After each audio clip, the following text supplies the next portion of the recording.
I'm looking at the Paris conference as a unique opportunity in that if we manage to have a successful conference, it will be the first time where we will be getting together governments, civil organizations, NGOs, the main stakeholders, arriving to a solution to really address climate change. But to have a successful conference, I think a number of issues need to be addressed. First and foremost, we need to have a legally binding agreement and not a simple loose aspiration, because we would never arrive to reach the targets that we want to reach.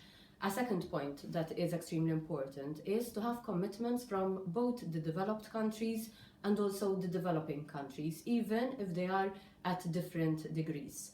Another issue that needs to be put at rest at COP21 is the financing issue. We know that an amount of money was pledged to help developing countries vis-à-vis climate action.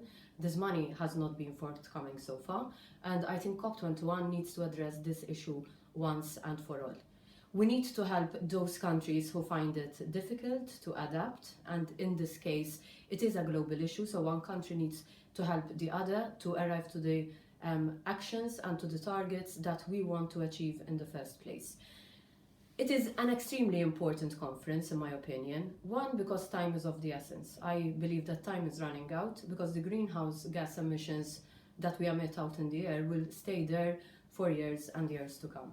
And governments of all the countries around the world need to understand this, and they need to understand that we need a legally binding agreement to really and truly start addressing the situation, because things will not change immediately, but if we do not take action now, we'll have a very severe and difficult situation in the years to come and for generations to come.